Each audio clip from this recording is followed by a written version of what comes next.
విదేశాల్లో చదవాలనుకుంటున్నారా? అయితే విదేశ్ కన్సల్ట్ ని సంప్రదించండి.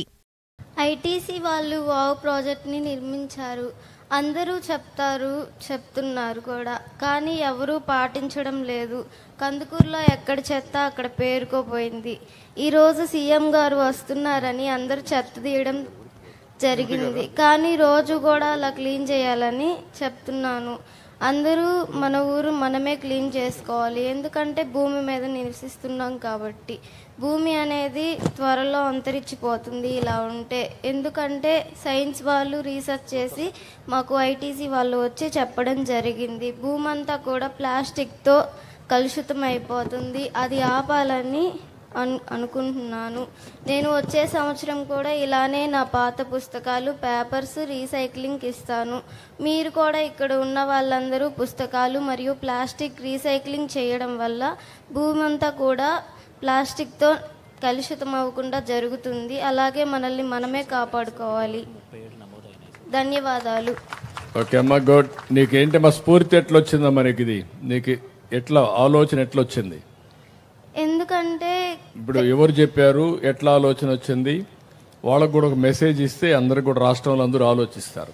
నారాయణ ఒలింపియాడ్ స్కూల్లో చదువుతున్నాను సార్ నేను ఇక్కడ కందుకూరులో. ఓకే. అక్కడ నవంబర్ నెలలో ఐటీసీ వాళ్ళు వచ్చి వావ్ ప్రాజెక్ట్ ను నిర్మించారు.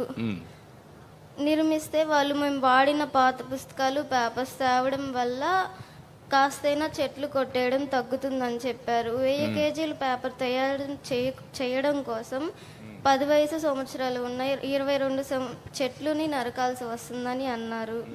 అందుకని నాకు ఇలా చెయ్యాలనిపించింది. కొన్ని చెట్లనే నా వల్ల సేవ్ అవుతాయి కదా. ఎంతమందికి చెప్పావమ్మా నువ్వు ఈ విషయం? చాలా మందికి చెప్పాను. చెప్పావమ్మా? విన్నారా నీ మాట?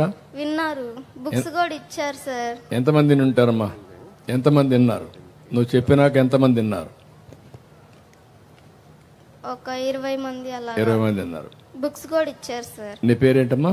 దీప్తి, సన్నిపోయిన దీప్తి. దీప్తి చెప్పింది మీరు విన్నారు. ఒక సామాజిక స్పృహ.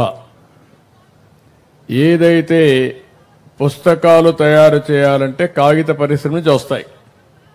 కాగితాలు తయారు చేయాలంటే దానికి కావలసిన వుడ్ కావాలి, పల్ప్ కావాలి. అది చెట్ల నుంచి వస్తుంది. కాబట్టి చెట్లు నరికి ఆ చెట్లన్నీ కూడా పల్పుగా కన్వర్ట్ చేసి పేపర్గా తయారు చేస్తారు. ఐటీసీ ఈరోజు తీసుకునే ఉద్యమం పుస్తకాలను తీసుకుపోయి మళ్ళా పుస్తకాలు తయారు చేస్తారు, మళ్ళా పేపర్ తయారు చేస్తారు. దానివల్ల ఈరోజు చాలా వరకు చెట్లు నరికే పని పోతుంది. భవిష్యత్తులో మనం అందరం ఆక్సిజన్ కావాలి. చెట్లు ఆక్సిజన్ పీల్చుకుంటే, కార్బన్ డైఆక్సైడ్ పీల్చుకుంటే ఆక్సిజన్ వదిలిపెడతాయి. మనకు ఆ ఆక్సిజన్ అవసరం. అలాంటి వినూత్నమైన కార్యక్రమాలు వాళ్ళు చెప్పినప్పుడు దీప్తి స్పందించి ఆవిడ చేయడమే కాకుండా అందరి దగ్గర చేపించింది. ఈరోజు ఆవిడకు ఒక తృప్తి ఉంది, నా వల్ల ఒక మనిషిగా పుట్టాను, భూమిని కాపాడుతున్నాను, ఈ జన్మభూమి మనకు అన్నీ ఇస్తా ఉంది, అలాంటి భూమిని కాపాడాలి అనే బాధ్యత ప్రవర్తిస్తూ ఉంది. మీరంతా చెట్లు నరకడంలో చాలా బిజీగా ఉన్నారు, కానీ ఆ పాప చెట్లు నరకకుండా ఏం చేయాలో ఆలోచించే పరిస్థితిలో ఉంది. గట్టిగా చప్పట్లు కొట్టి ఇప్పటికైనా మనం రియలైజ్ కావాలి. కృతజ్ఞతలు సార్. ఏమ్మా?